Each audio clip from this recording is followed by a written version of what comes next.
Snow was falling harder than usual that evening in Toronto, the kind that sticks to jackets and slows down every step. People rushed in and out of the grocery store, eager to get home before the storm worsened. But near the sliding doors stood a young mother, shoulders shaking, clutching a tiny baby wrapped in a too thin blanket. She looked exhausted, scared, and defeated. And when she finally whispered the words, no one expected the impact they would have. "Please, I just need milk for my baby." The first few people passing by pretended not to hear her. Some avoided eye contact, thinking it was just another stranger asking for money. But inside those trembling words was a heartbreak waiting to be heard. And one man, Michael, stopped instantly. He wasn't rich, he wasn't a hero, just a tired construction worker finishing a long shift. But something in her voice hit him like a punch to the chest.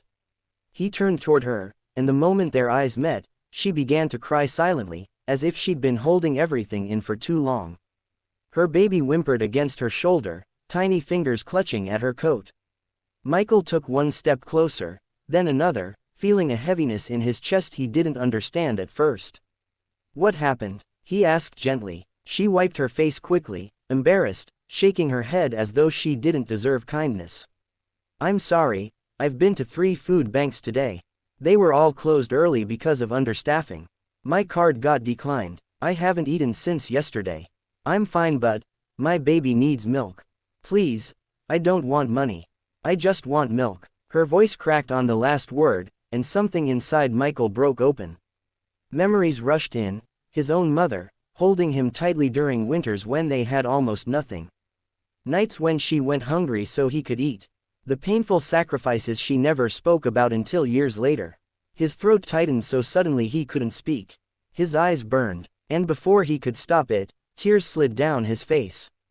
The young mother froze, shocked. "I'm sorry," he whispered, voice unsteady. "You remind me of someone who saved my life."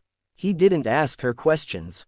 He didn't judge her. Instead, he walked straight into the store and grabbed everything her baby might need: formula, diapers, wipes, even a warm baby blanket. When he reached the cashier, his hands were still shaking.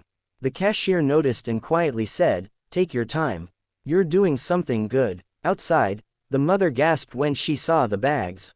No, I can't accept all this," she said, stepping back. "This is too much. You don't even know me." Michael shook his head. "You don't need to be known to be helped." She covered her mouth with her hand, overwhelmed. Her baby reached out and touched Michael's sleeve, making a soft sound that seemed to melt the last barrier between strangers. "Thank you," she whispered, her voice trembling. "I didn't know what I was going to do tonight. I thought I failed as a mother."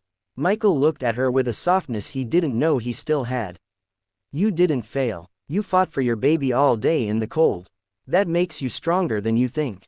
The storm continued blowing around them, but for a moment the world seemed quiet, almost gentle. The mother held her baby closer, tears glistening in the dim outdoor lights. Michael placed the bags beside her and took a deep breath, still emotional. "If you ever need help again," he said quietly, "go inside that store and ask for Linda. She's my sister. She'll make sure you get what you need, no questions asked." The woman stared at him, eyes wide, as if she had been given more than food, she had been given dignity. Safety. Hope. Before leaving, Michael hesitated, then said something she would remember forever. "My mom always said that helping a child is the closest we get to touching heaven. Tonight, you reminded me of her." And with that, he walked away into the snowy parking lot, wiping his eyes, his heart both heavy and full. The young mother watched him go, clutching her baby and whispering a prayer of gratitude.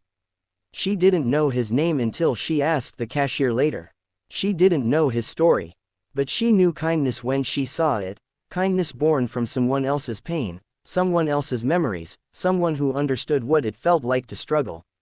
As she stepped into the storm to catch her bus home, she felt something she hadn't felt in months.